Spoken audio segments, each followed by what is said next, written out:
holiday. Next, Rachel. Weekdays at 2 on Local 3. Happy Easter from Hamilton Heights Christian Academy.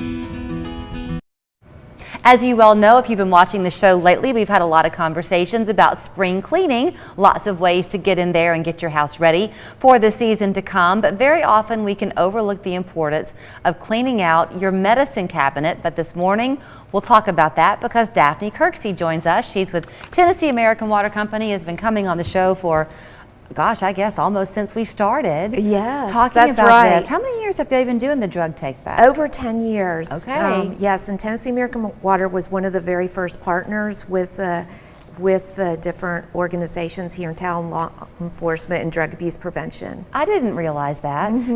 So the drug take back day, which is what we're talking about, will come around April 30th. That's right. Which is a Saturday. Is it a national day? It is. It's from the DEA's office. Okay. And they are trying to promote like abuse prevention.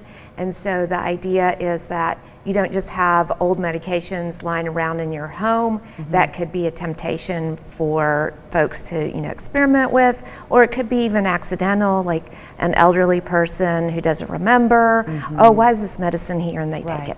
You and I are both parents, and we were talking a little bit ago off camera about social media and things that we don't do, but our kids probably do, and it's a whole different world. And I don't know this to be a fact, but there are all these challenges that are out there, the Facebook challenges, and not that anything has ever been about drugs necessarily, but you don't ever know. No, you don't. You don't know what people are going to come up with. So that's a really good point. And they say, don't become an accidental drug dealer. So if you just leave medications, especially controlled substances like narcotics, in your medicine cabinet, those can really be a temptation for some people. And they might not be your relative or your child, but it could be like a visitor to your home. So the way this works on April 30th, let's get into the nuts and bolts of it. You've got multiple locations to make it easy for people, and it's no questions asked. That's right. And most of the time you can just like drive up, they'll come to your car like a volunteer, or there's always like law enforcement at each of the sites, but again, no questions asked. And you just simply hand it over to them. You don't even have to like mark out your, if it's a prescription drug, you don't even have to mark out your name, your name or anything like that, because it's going to go into an incinerator, and that's an environmentally friendly way to eliminate the drugs. Okay, so on the environmental side, here you are with the That's water why company. we're here. That's right.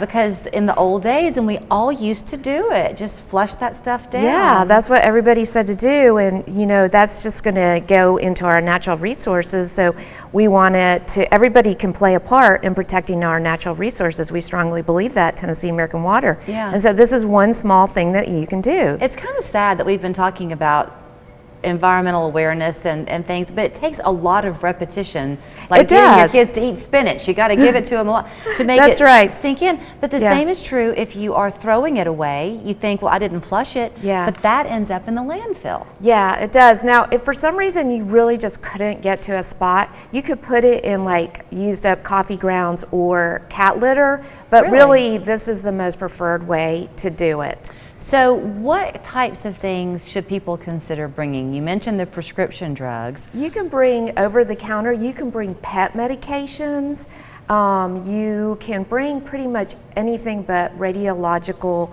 or needles, or also known as sharps. Okay. Yes. So even things like if you have cough syrup that you haven't used the Robitussin in 3 years, bring that? Yeah, you can bring that. Yes, no problem. Sometimes y'all do the shredding, the paper shredding. Are y'all doing that this time? I'm not so sure about that. Our partners, the Hamilton County Coalition, I haven't heard them, and I didn't see that on the flyer that they provided. Okay. But I'll mention something, since I'm talking about the Hamilton County Coalition, is they have a lot of resources for people who may be struggling with opioid addiction.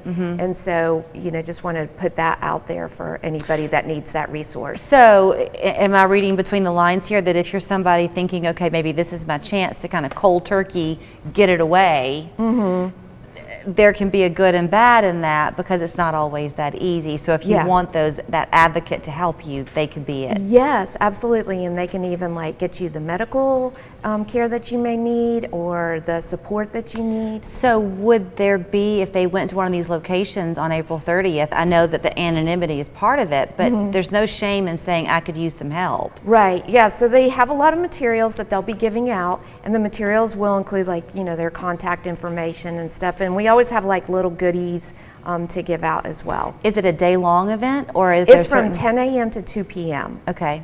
And I'm sorry. No, go ahead. you go. A lot of the locations are Walgreens, so that makes it really easy. And we're in multiple counties in this area. So should they go to the Tennessee American website or just Google Drug Take Back Day, Hamilton County? So our social media sites will have a lot of information on there. Okay. And also the Hamilton County Coalition Drug Take Back site Okay. will have all the sites listed. And if, I know y'all do this twice a year, but if somebody can't do it on April 30th, could they still contact the coalition, or should they contact their local Walgreens? Or? They can contact the coalition. Also, there is a map on their website that will have permanent drug take back lock boxes. Okay. So a lot of law enforcement locations have them, and a few of the local private pharmacies like a Walgreens or CVS have them as well, but not every single one. Okay. It's always nice to talk to you. I Yes, can't believe it's thank been more you. than 10 years that y'all been doing this. I know, But that's it's how long we've amazing. been Just on trying the to get air. the word out all the time. We're happy to help you. So the Hamilton County Coalition's website is hccoalition.org. That's easy enough for you to remember and write down. 10 to 2 on April 30th, but there truly are so many locations. It's why we're just sending you to the website, because it's almost like churches around here. You turn a Yes. corner and you're going to find a place where you can go. Yes, very convenient. Great talking to you. Thank you. I think the importance of memory support programming is the ability to engage their brain in ongoing different ways to keep as many pathways as you can open. Our goal is to know people and to care for people.